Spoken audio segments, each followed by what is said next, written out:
All right, everybody, welcome to Student Connect. We appreciate having you here again this week. This is our second session of Student Connect for spring 2022.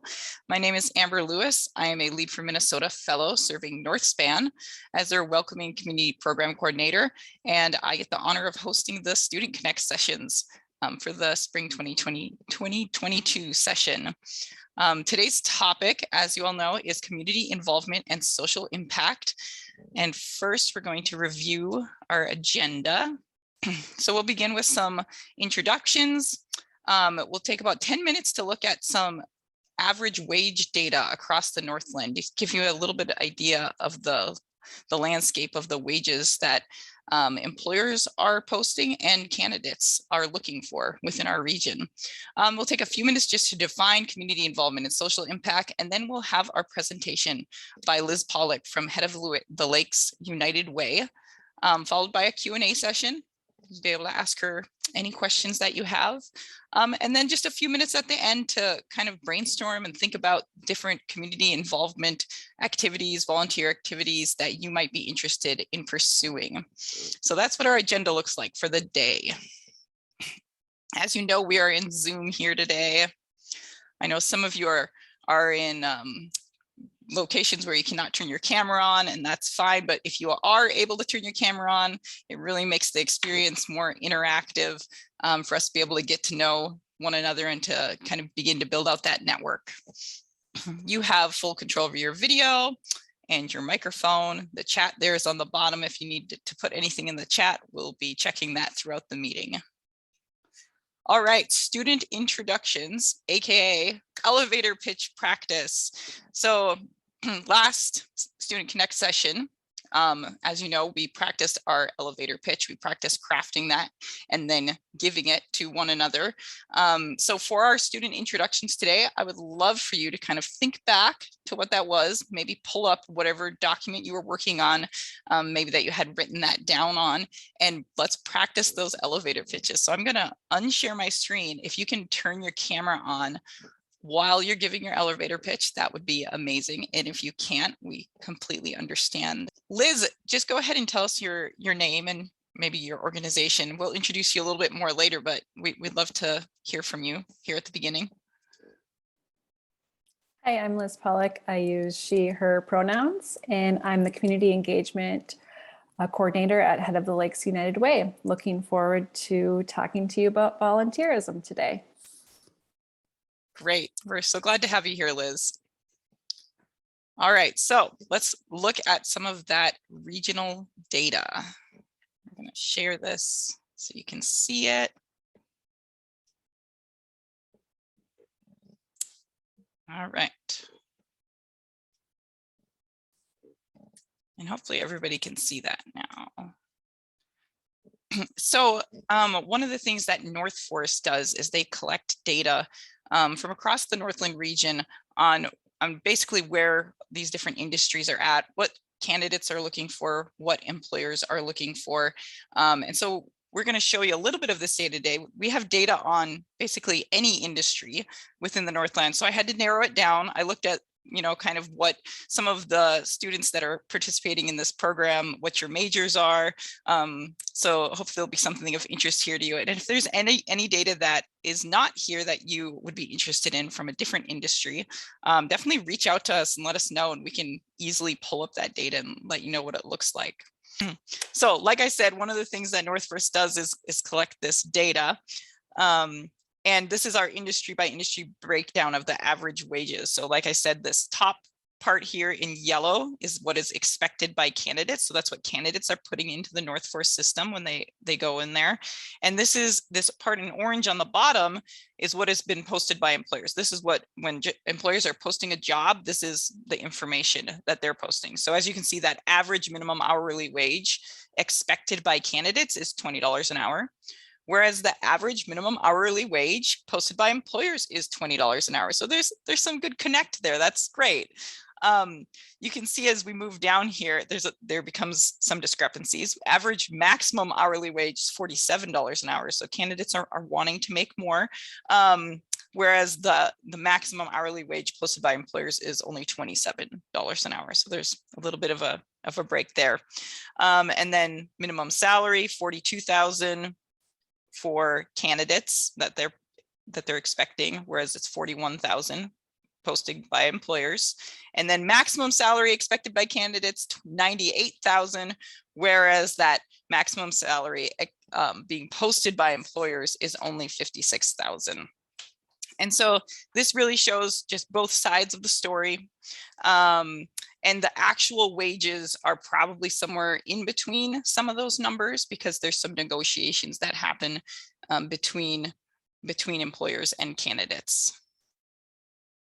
All right, let's move to our next slide. So the next one we have here is manufacturing, which is a pretty big industry in our region. So you can look at some of those numbers.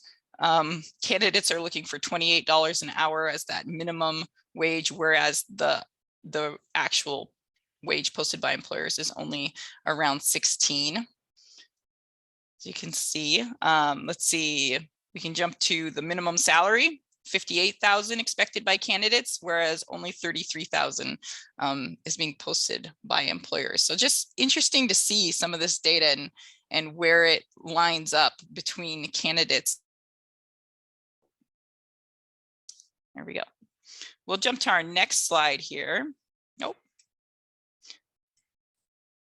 Which is health and wellness. Health and wellness, as most of you know, is really big in our region. So it's interesting to see some of these numbers. So expected by candidates, that average minimum hourly wage is $16 an hour, which lines up perfectly with what is being posted. So coming into these jobs, there's some lineup between candidates and employers. You go down to the average maximum salary that's expected by candidates at $96,000, whereas the max salary posted by employers is only $56,000. So that's where we're going to see some of that separation between expectations and what's out there and what's being posted. Like I said, we have, and we looked at manufacturing, we have more data on different industries. If you're ever interested in that, let us know and we can pull that up and send it to you. So moving into kind of our next section here on community involvement. And this is a basic definition of what that is. Most of you probably come into this meeting having a good general idea of what community involvement is. It's pretty self-explanatory. It's being involved in your community, right? So this is just a definition. It says meaningful, consistent participation in activities that support and improve upon social well-being. And the purpose of having this definition is just to make sure we're all kind of on the same page as far as what we are talking about. And some of those examples are volunteering, neighborhood associations, working with nonprofits. Those are just some ways to be involved in the community and to be part of community involvement. And the same thing here with social impact. This might be a little bit more abstract for some of you. Social impact is any significant or positive changes that solve or at least address social injustice and challenges. And this is often looked at in terms of businesses and how they interact with their communities, how they interact in their business practices. Businesses or organizations often achieve these goals through conscious and deliberate efforts or activities in their operations and administration. So some of the choices they make as a business determine the kind of social impact that they have. And with that, we're going to watch just a really short video that I thought was kind of cute and gives a little bit of an idea of what we're talking about here today. Maybe some of you have seen this before, and I will so this takes a little bit of technical maneuvering here for a minute. So I'm going to make sure you get the sound shared. So I'm going to reshare it just so we get that sound.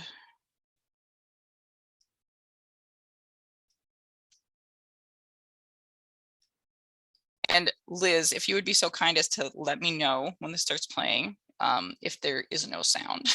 Hopefully it should work.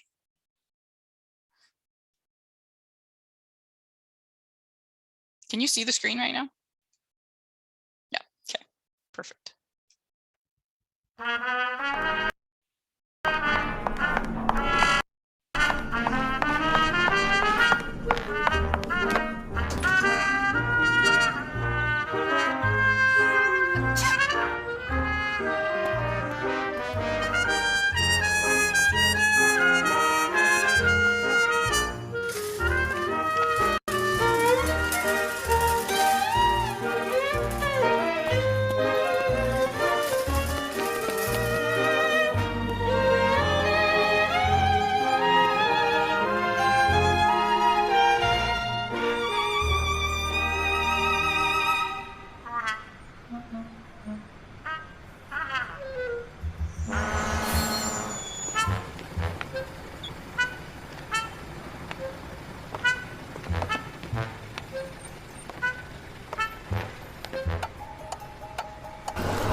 So I saw that video earlier this week and I thought it was just kind of a cute example of some of the things we're going to be talking about. Oh, there we go. All right. And of course, I always love these sessions to be a little bit interactive. So after watching that video and just, this brief introduction we've had, I'd love to ask our students, maybe just your definition. When you think of community involvement and social impact, what are some things that come to mind? If anybody has any thoughts on that or the video we just watched.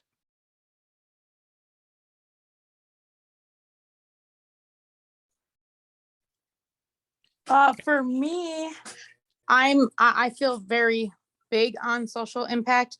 A lot of my involvement is just with leaving an impact on the area I'm in. I was a teen mom, and so I hope to get involved with a nonprofit organization that can help just one person who's a teen mom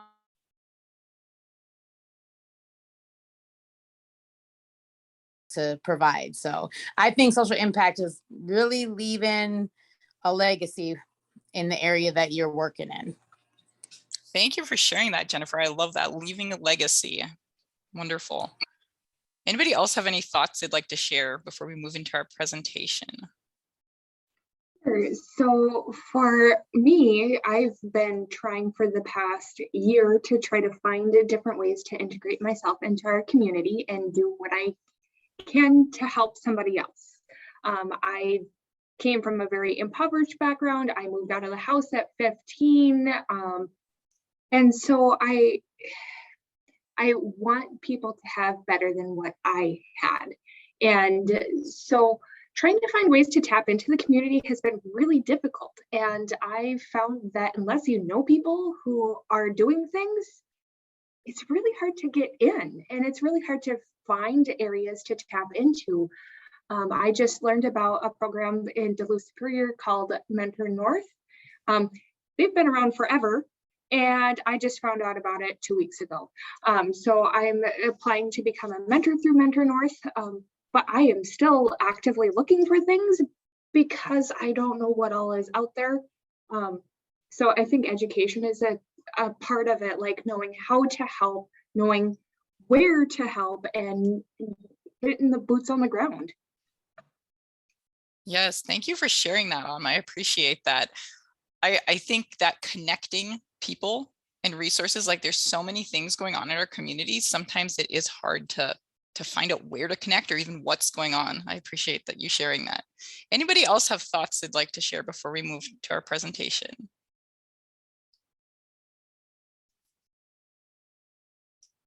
All right. Well, with that, I would like to introduce Liz Pawlik. We are so thankful that she was able to be here to present to us today. Liz is the Community Engagement Coordinator at Head of the Lakes United Way. And United Way's mission is to improve the health, education, and financial stability for every person in every community they serve. Liz helps support this mission by mobilizing volunteers for local nonprofits through the Volunteer Center, a one-stop shop to find volunteer opportunities in the Twin Ports. So, you know, kind of addressing that idea of beginning to connect people with what's going on in the community. And Liz, we're so excited to have you here, and I will turn it over to you. Thank you so much, Amber, and thanks for sharing that information, Autumn, and sorry, whoever was on the iPhone, I don't have your name, but we're going to do introductions because that just makes me excited to share with you the resources that United Way has to get connected with the community and with volunteer opportunities. But I'm going to go ahead and share my screen because I have a PowerPoint. Perfect. Hopefully you can. Should be ready. Can everyone see my screen? No, not yet. Oh, hang on a second here. Can you see it now? Yes. Here we go. Okay. So like Amber said, my name is Liz Pawlik. I'm the Community Engagement Coordinator at Head of the Lakes United Way. Let's see, how do I go forward? Oh, there we go. Okay, so I'm just want to get to know everybody really quickly. So if you could tell me your name, pronouns, where you're zooming in from. I'm in Duluth right now. And what's your favorite board game or card game? So we'll just go down the line. Autumn. Hello, I'm Autumn Johnson. I use she or they pronouns. I am also from Duluth, so howdy. My favorite board and card game is Scrabble, and I quickly run out of people to play with because my husband gets cranky with me when I whoop him in Scrabble. So any other Scrabble fans, I am willing and available. Wonderful. Okay, whoever's on the iPhone there.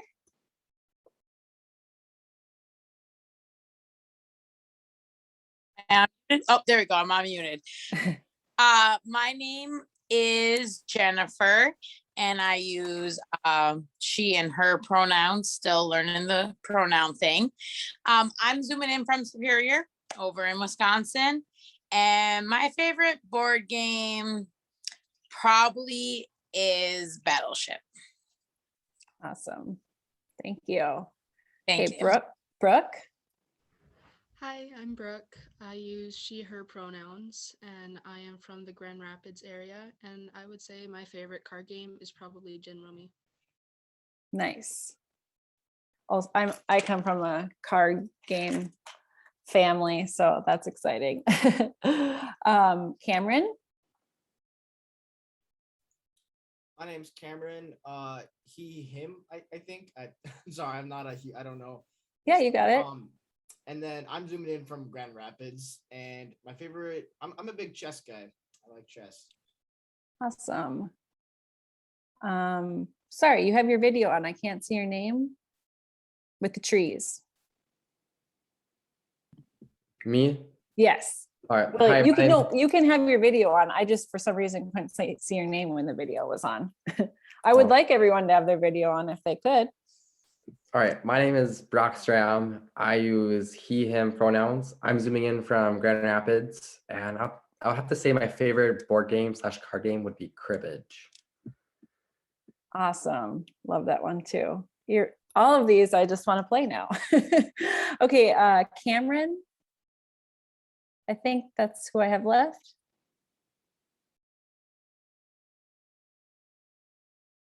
I think I just went. Oh, I'm sorry.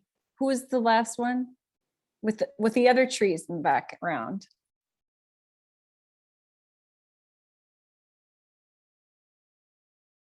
Amber, do you know?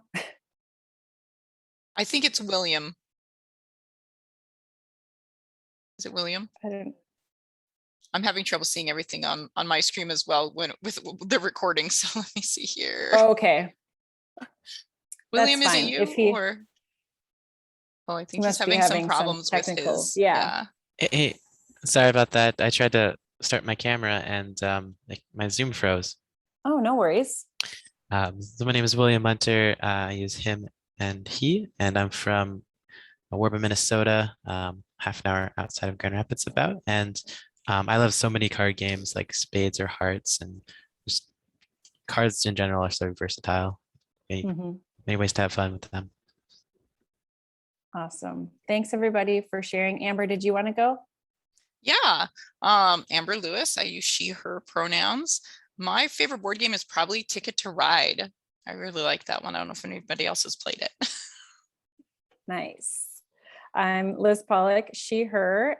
Like I said, I'm in Duluth, and wow, now I can't really pick one. I do love Scrabble, and I also love Trivial Pursuit and play a lot of card games. At all the holidays, my family and I gamble a lot. So, all right, so we'll move on. Thanks everybody for letting me get to know you a little bit. Okay, so now to the meat of the organization. The mission of Head of the Lakes United Way is to improve the health, education, and financial stability for every person in every community we serve. So that is a big, hefty mission. And I'll let you know how we accomplish that. So the communities we serve are the Greater Duluth area, North Shore, Superior and Douglas County, and Ashland Bayfield. So as you know, that spans Minnesota and Wisconsin. And so that's why it's Head of the Lakes area. And so I know a lot of you are, it sounds like there's some Grand Rapids folks and Itasca folks. So I apologize if some of this information does not involve your communities, but I think it still will be helpful for you. Okay, so how do we serve these communities? So United Way is known as a funder in the community. So we fundraise money to be distributed as grants to local nonprofits. And we distribute grants to nonprofits that fall under those areas of education, financial stability, and health. And not only do we distribute grants, we also recruit community members to serve in volunteer roles. And that's where my role comes in. I don't do the fundraising. I do the recruitment and mobilization of volunteers, which is sometimes harder because people are often more willing to write a check rather than actually put time into their community. So these are all of the communities all of the agencies that receive funding from United Way in all those areas that I listed. I'll just zoom in here. So I can also send this over the chat, or you can find it on our website.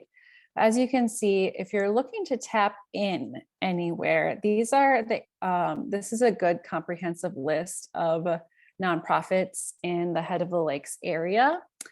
And it's not all of the nonprofits, it's just the ones we fund, but it's definitely a good start. So as you can see, there's a lot out there, and all the smaller names under it are the programs that we serve. So the ones in bold are the name of the nonprofits, and then the ones under that are the programs. And as you can see, here's the map of where we serve. So that tip of Minnesota and Wisconsin. Okay, So why do people volunteer? This is a resource I got from MAVA, which is the Minnesota Alliance for Volunteer Advancement. They're a great training resource for volunteer coordinators in Minnesota. So I'll just have you read some of these. I guess I'll read through the list, and I want you to think about when you're looking for a volunteer opportunity, why are you looking to volunteer? What is it that you want to get out of it? So some of the examples are to be challenged, to gain experience for a career change, to develop new skills and interests, to meet new people, earn credit for school, network and PR for business, to improve the community, to get acquainted with a community, to impact a cause one cares about, to escape from life's stresses, to gain leadership skills, to receive recognition, to make a difference, have fun, to continue to use skills after retiring, to donate professional skills, add variety and spice to life, to gain self-esteem and self-confidence, to socialize, to maintain skills while out of the job market, to give back to the community or an agency, to work off court fines for national community service or improvement in mental physical health. So I want you to take a look at that list. And if anyone minds sharing why they are looking to volunteer, feel free to speak up now.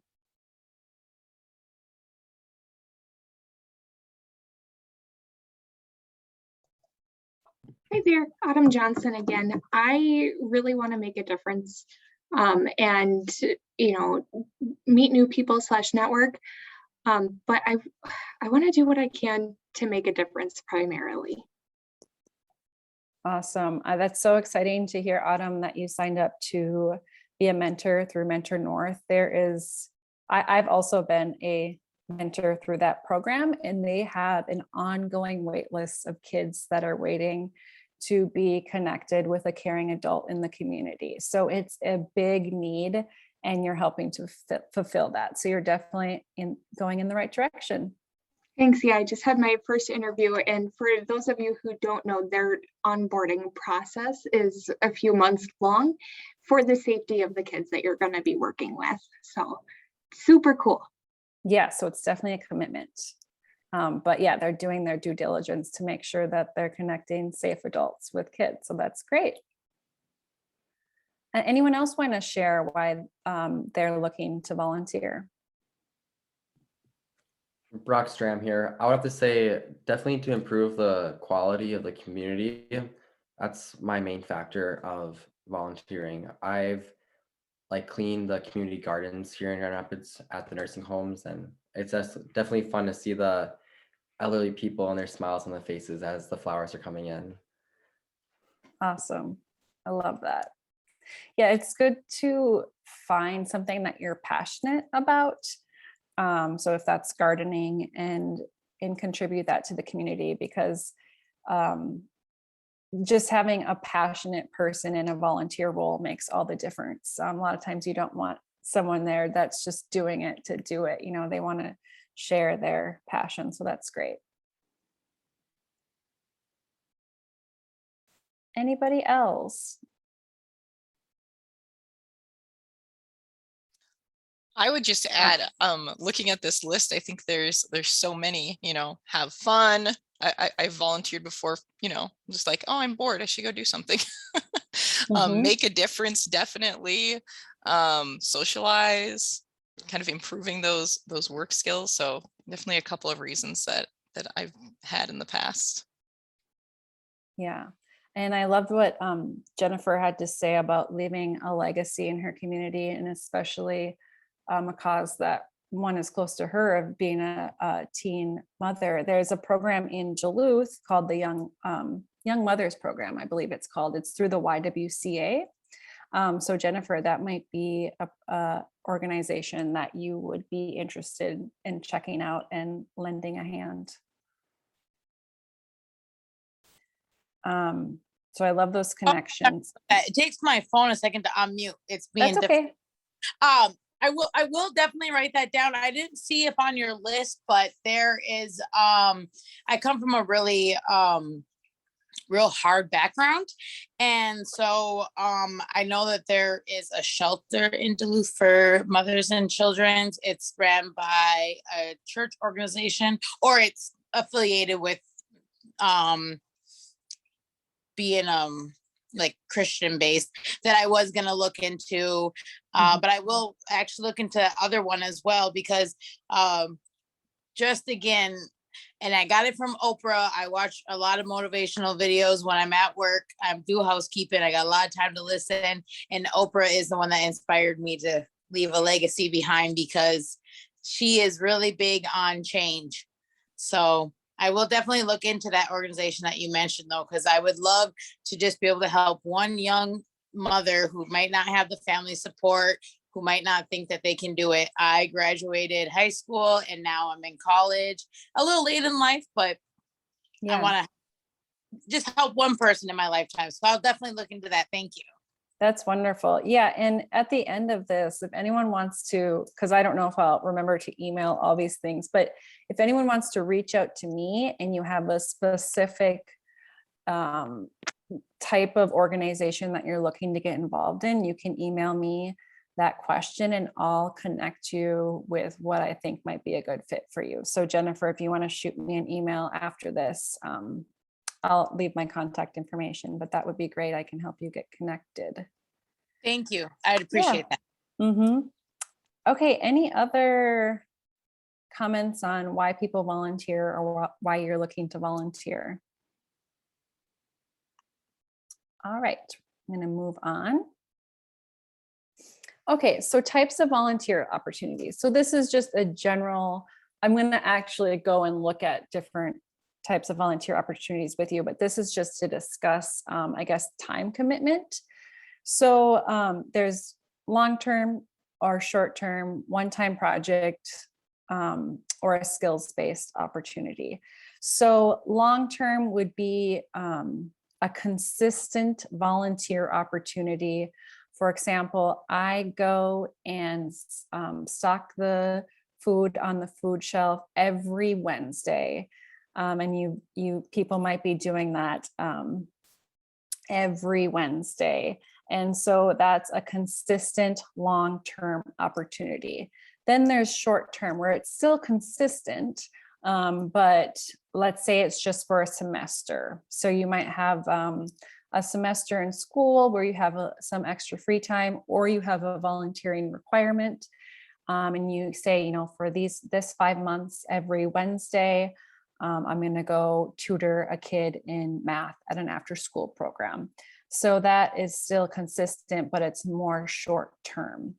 And so I talk about these time lengths because as Autumn pointed out, the onboarding process for a mentor, for example, is very long and it's time consuming for you and the agency to give the training.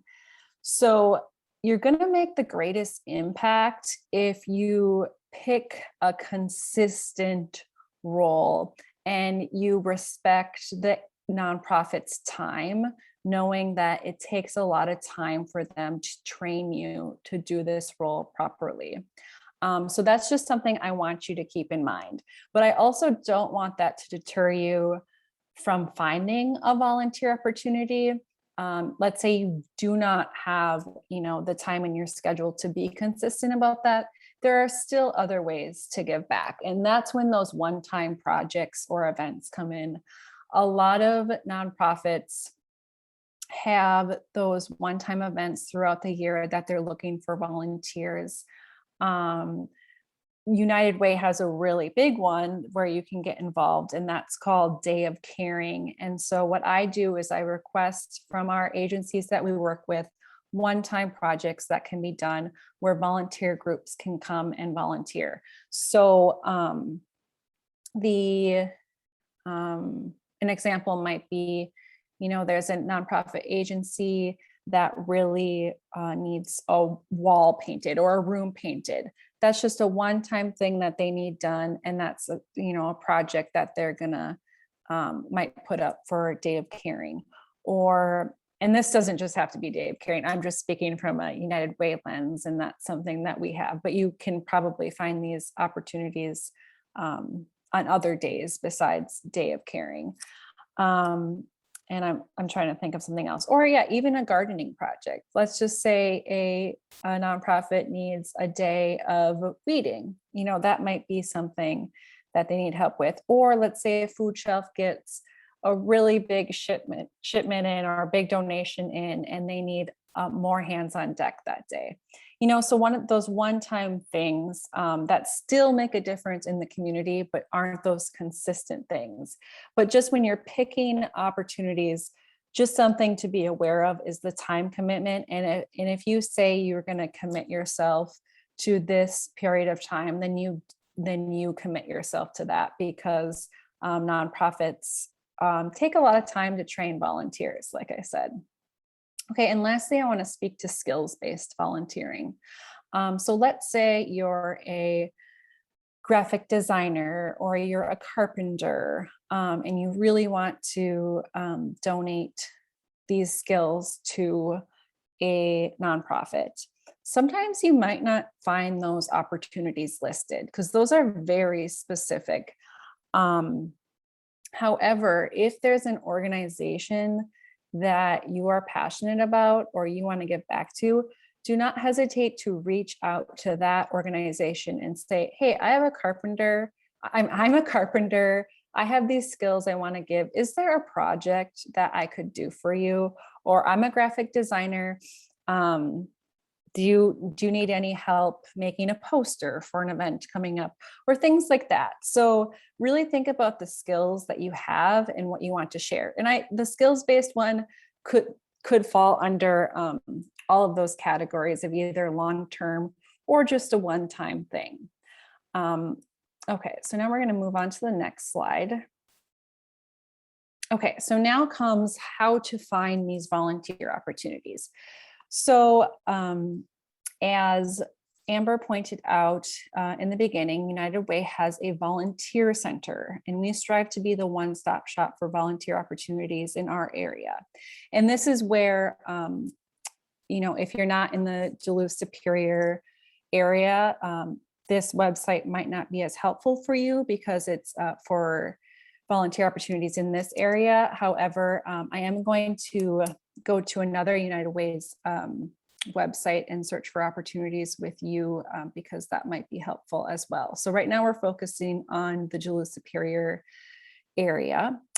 So we have a website, which I'm going to show you, where our nonprofit agencies can post their volunteer opportunities, and you as community members can respond to them. So you make a profile on our website, and you can search volunteer opportunities by what you're interested in and respond to them. And then that coordinator gets a notification from our website and says, William is interested in this opportunity. And then they take the steps to reach out to you and see if you might be a good fit for this opportunity and get you onboarded. Okay, so let's go on to the next one. So this is what our volunteer center website looks like. So I'm just going to click on this. So I have it a link. Okay. So this leads me to our Head of Lakes United Way website, and you just click here in the corner to Volunteer Center. Okay, so here's our Volunteer Center. So to go through this, you'll see right here, these are the most recent needs that were posted, but I'm just going to click View More Needs. Okay, so you can go through pages and pages of volunteer opportunities in our area. Okay, I'm just going to click on volunteer in our food distribution shelf. I guess I've been using that as an example a lot, but so this just shows the opportunity, and then you can respond to it. So you, well, it says what it is. It says the organization, Okay, so you can respond to it, but so this is going to prompt me to log in. I'm not going to do that because else a notification will be sent to the volunteer coordinator at that agency. But it's really simple. So we can go to another one.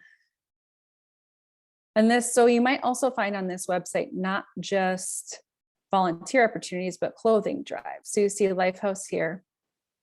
They're looking for men's clothing, joggers, sweatpants, t-shirts, sweatshirts, etc. So you can respond to that right there. And so maybe this is something that you want to do with a group of your peers at school, is you want to organize a clothing drive for Lifehouse. So that would just be an example of a one-time opportunity that you could do as a group. Or you might find more long-term kind of skills-based opportunities like this committee member. So this would be something like close to a board, so a committee of a board. And you can see the description of what it entails. And so that's a little more skills-based and definitely a long-term commitment. So I'm going to get off the page and just let you can, browse the opportunities at your own time. And if you want to respond to them. And also I want to show you here, not only can you browse by needs, you can see here, you can browse by agencies. So rather than just browse by the need, you can find an agency. So we'll click on American Red Cross and you'll see all of their needs are posted right here. So this is a great resource to get connected with opportunities. It's basically like the Craigslist of volunteer opportunities, or the Facebook Marketplace of volunteer opportunities. You get to search for them and get connected. Oh, I'm going to go back because there's another part of the website I want to show you. Okay. Back to the volunteer center. So you'll see here, this says stay in the loop and get the scoop. We have a newsletter that goes out bi-weekly, and that just gives a listing of recent opportunities that have been posted. So you can go onto the volunteer center website, click that link that I just did, and you'll see you can sign up for the email newsletter, which I recommend doing to just stay in the loop to learn what's out there.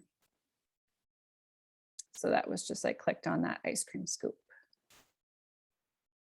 Okay, I'm going to move on. And now I'm just going to, so this one I'm not as familiar with because this is not my United Way, but I was told before the presentation that there were going to be people from Itasca. And so this is the United Way, what is it? United Way of 1,000 Lakes. And this is their United Way page where they can, where they list their opportunities. So I'm not as familiar, but you can see here it says discover opportunities. So similar to ours, they have postings that you can click on. Well, I'm not able to click on this for some reason. Oh, there we go. And so just, similar to ours, you can read the information and then you can express interest. So ours says respond to need, this says express interest. And I'm sure it's a similar program where that volunteer coordinator at the agency gets notified that you're interested and then reaches out to you. So there's another resource for a different part of Minnesota. Okay, so before I move on to the next stuff, I just want to see if there's any questions about that. And I also wonder how I'm doing on time. I probably got to wrap it up, huh? Yeah, I think we have about 10 minutes left. Okay. So yeah, any questions on searching for volunteer opportunities? I would say it's a pretty intuitive website. It looks like both of these are, so you should be able to get connected pretty easily. Okay, I'm going to move on. Okay, so these are just some save the dates that I want you to know, and these are for Head of the Lakes United Way events. I mentioned Day of Caring, so that's our day of service, essentially, where agencies post one-time volunteer projects to be completed that day. It's really fun. You can do it as a team or as an individual. So you might see teams of students doing it, workplace teams doing it, church teams doing it. And there's just a variety of different projects. Our June one is really big. We have, outdoor projects, picking up the park, gardening, painting, serving food for a picnic. Maybe after school program has a carnival, that kind of stuff. So just really fun projects to do as a team. And what I like about these one-time projects is, let's say you don't know if you want to be a consistent long-term volunteer somewhere yet, but doing one-time projects like this is a great way to get to know the organization first. So you get to, experience this one-time volunteer opportunity with low commitment, and just see and check it out and see if it's something that you want to continue doing, or an agency you want to continue working with. So we have 2 opportunities to do Day of Caring. We have the save the dates here. June 22nd is our summer one. And then December 7th is our one that's based around the holiday season. So that's based on a lot of holiday needs. So that might be gift wrapping or bell ringing, or gift drives, things like that. Okay, and then lastly, so like I mentioned in the beginning, United Way is a funder in the community. So we give out money as grants to local nonprofits. And we have a special process to distribute these funds. So agencies submit their applications to get funded by United Way. And then we put together panels of volunteers to help us review these applications, hear presentations from nonprofits, and then help us make these funding decisions. So this is an excellent volunteer opportunity. If you want to get to know more about local nonprofits in the area and then help decide where this money should go, you learn so much about what's going on. And it is a short-term commitment where it's about 5 months, but it is pretty hands-on, where you review the applications and submit those suggestions for funding. However, we are looking at doing stipends for our volunteers this year, so it would be paid in some way. So that doesn't sound like a volunteer, right? Because you don't normally get paid to be a volunteer, but it's a small stipend just because it's a more intensive volunteer opportunities. So that process will kick off spring 2023. So again, that's not for a while, but if this is something that interests you, feel free to shoot me an email and I'll put you on that email notification so you can find out when we're looking for those volunteers. So that's all I have for my presentation today, to just talk about what United Way does in the community, and how you can find volunteer opportunities, and then how you can get involved with United Way as well. So this is my contact information. Again, please feel free to reach out if you have any specific questions. I know a lot about, you can find all of this information on our website, but I also know a lot about the agencies in the area and can point you in the right direction. So yeah, I'll open it up to questions if there are any. Wow, thank you so much, Liz. That was a lot of great information. I think going through the websites is super helpful, at least for me, in seeing, okay, this is where we need to go. This is the information, understanding the process. And definitely for our students, if there's, anything that you saw there that interested you, or if you have something in mind specifically, maybe that you maybe want some assistance in finding an opportunity, definitely reach out to me, reach out to Liz, and we can try and connect you. But yeah, we have just a few minutes left. Are there any questions that came up from Liz's presentation?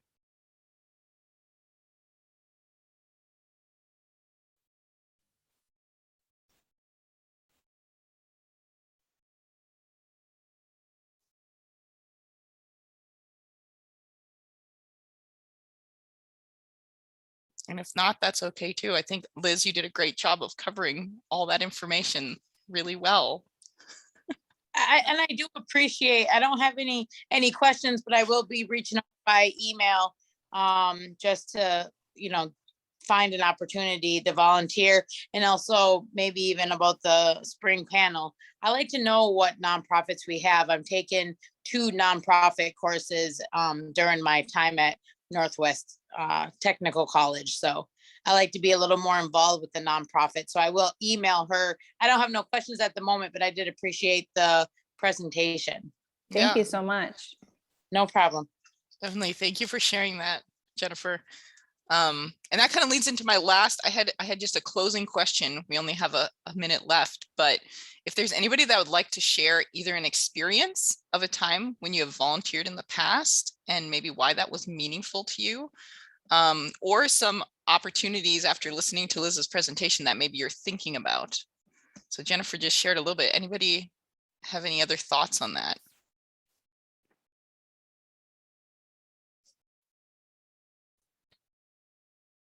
I liked how on the website there was an opportunity to sign up as a group and not necessarily individually. And it was kind of making me think of some groups I'm a part of, and how maybe I could, schedule some kind of a volunteer event with them sometime. Definitely. Yeah, I love that, bringing in that social aspect. All right. Yeah, because volunteering together is also good team building. Yeah. Definitely. And as we talked about in our first Student Connect session, that networking component is so important. And volunteering is one of those ways to begin to build those connections, build that network out that you might not realize how important it will be, maybe in your future career search, that you met these different people and interacted with different groups. And that experience is just so valuable to have. So as you can see here, our next Student Connect session will be Tuesday, March 29th. This is our last Student Connect session, and it'll be coming up at the end of the month. Today's the first day of March. I can't believe we're moving kind of into that spring season already, but this will be our last session. And then some of you attended our business meet and greet last Tuesday. Our next business meet and greet will be March 22nd. We hope to see some of you there. Once again, that networking and getting to know the business landscape of the Northland is a great opportunity. And that's all we have for today. I want to let you guys go on time today. I know you have classes and other commitments that you need to take care of, but I appreciate the participation and the interaction. And once again, a huge thank you to Liz Pawlik for being able to be here today and presenting and giving us all that great information about Head Lakes United Way, and even going into the Itasca website. We appreciate that. Thank you. I did my best. You did a great job. We hope to see you all next time. Have a great rest of your day. All right. Thank you so much. Thank you guys. Thank you so much. Have a good day.